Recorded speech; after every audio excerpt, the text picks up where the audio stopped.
അഗജാനനപദ്മാർക്കം ഗജാനനമഹർനിശം അനേകദം തം ഭക്താനാം ഏകദന്തമുപാസ്മഹേ.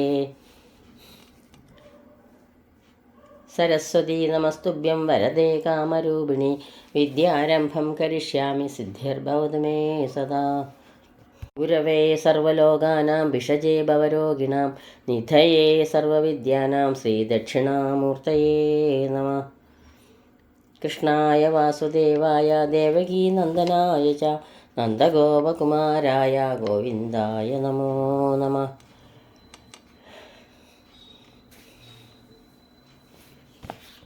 ഗോപാലരത്നം ഭുവനൈകരത്നം ഗോപാംഗന യൗവനഭാഗ്യരത്നം ശ്രീകൃഷ്ണരത്നം സുരസേവ്യരത്നം ഭജാമഹേ യാദവവംശരത്നം.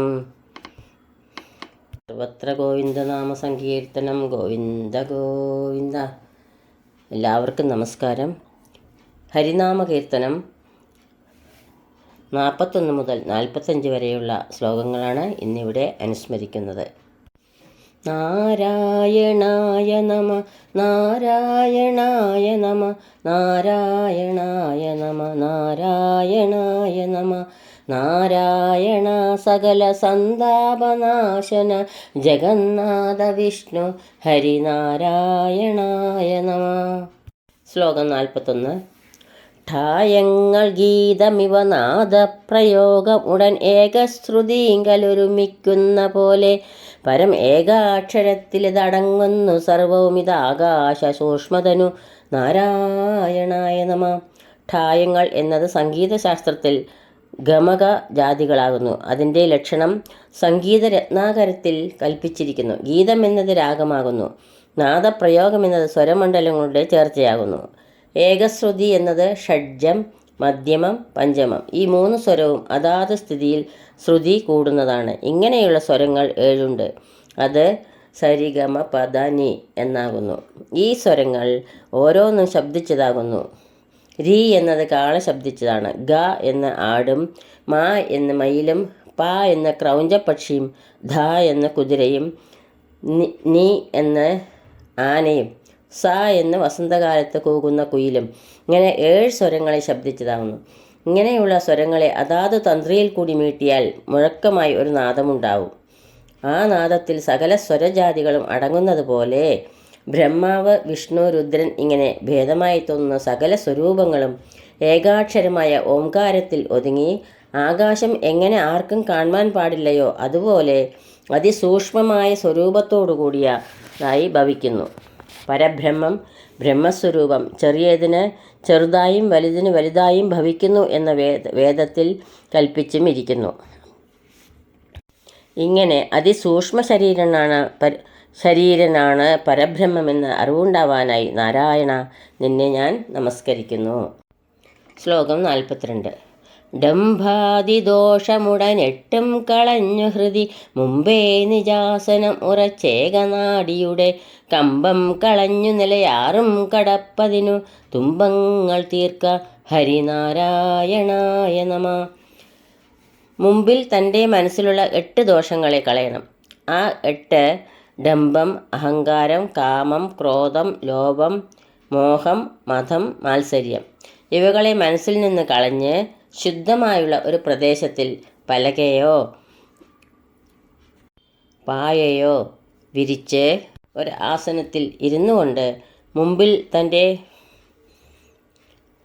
കുതികാൽ കൊണ്ട് തൻ്റെ ആസനദ്വാരത്തെ ഉറപ്പായി അടച്ച് നല്ലവണ്ണം നിവർന്നിരുന്ന് തൻ്റെ മൂക്കിൻ്റെ അഗ്രഭാഗത്തെ തന്നെ നോക്കി ദൃഷ്ടിയെ ഉറപ്പിച്ച് രേചക, കുംഭക, പൂരകങ്ങളെ കൊണ്ട് തൻ്റെ ഇടത്തും വലത്തും വശത്തുള്ള ശ്വാസത്തെ മധ്യത്തിലുള്ള സുഷുമ്ന എന്ന നാഡിയിലാക്കി ക്രമം കൊണ്ട് മൂലാധാരം എന്ന ആസനദ്വാരത്തിൽ നിന്നും സ്വാധിഷ്ഠാനമാകുന്ന നാഭിയിലാക്കി അതിൽ നിന്നും മണിപൂരകമാകുന്ന ഹൃദയത്തിൽ കയറ്റി അവിടെ നിന്നും അനാഹതമാകുന്ന കഴുത്തിലാക്കി അവിടെ നിന്നും വിശുദ്ധിയാകുന്ന പുരികത്തിൻ്റെ മധ്യത്തിൽ ഉറപ്പിച്ച് അവിടെ നിന്നും ദ്വാദശാന്തമായ തൻ്റെ മൂർധാവിൽ ശ്വാസത്തെ ഉറപ്പിച്ചുകൊണ്ട് ഭഗവത് ധ്യാനം ചെയ്ത് ആ മൂർധാവ് പൊട്ടി ശ്വാസം മേൽപോട്ട് പോയി മോക്ഷത്തെ പ്രാപിക്കുന്നു.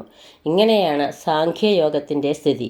അതിനാൽ ഡംബാദിയായ 8 ദോഷങ്ങളെയും എൻ്റെ മനസ്സിൽ നിന്ന് കളഞ്ഞ് ആധാരം വഴിയായി ശ്വാസത്തെ അടക്കി ഭഗവത് ധ്യാനം ചെയ്യുവാൻ സംഗതിയാക്കണേ നാരായണ. അതിനായി ഞാൻ നമസ്കരിക്കുന്നു. ശ്ലോകം 43. ഡക്കാമൃദംഗതുടി താളങ്ങൾ കേട്ടനുഭവിക്കാമിത് ഇന്നിലയിൽ ഇന്നേടമോർത്തു മമ പാർക്കുന്നതല്ല മനമാളാന ബദ്ധകരി തീൻ കണ്ട പോലെ ഹരിനാരായണായ നമ.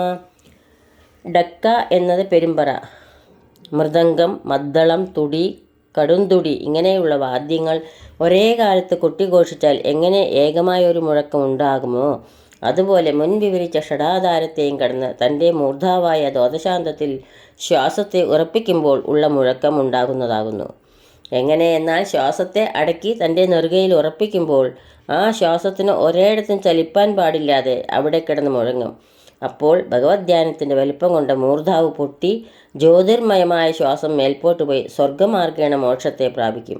അങ്ങനെ ശ്വാസത്തെ തൻ്റെ മൂർധാവിൽ ഇന്നയിടത്തെ ഇന്നവണ്ണം നിർത്തേണമെന്നും അവിടുന്ന് സ്ഥിരമായി ഭഗവത് ധ്യാനം ചെയ്യുന്നതിനും എൻ്റെ മനം സ്ഥിരമായി നിൽക്കുന്നതല്ല, എല്ലായ്പ്പോഴും ചലിച്ചുകൊണ്ട് തന്നെ ഇരിക്കുന്നു. എന്തുപോലെന്നാൽ ആളാനം എന്നത് കെട്ടുകുറ്റിയിൽ തളച്ചു പൂട്ടിയിരിക്കുന്ന ആന തീറ്റി കാണുമ്പോൾ എങ്ങനെ ഒരു നിലയിൽ നിൽക്കാതെ ഇളകിക്കൊണ്ടിരിക്കുമോ, അതുപോലെ എൻ്റെ മനസ്സ് ചലിക്കാതെ നിൻ്റെ പാതാരവിന്ദത്തിൽ ഉറയ്ക്കുന്നതിന് സംഗതി വരുത്തണേ നാരായണ. അതിനായി ഞാൻ നമസ്കരിക്കുന്നു.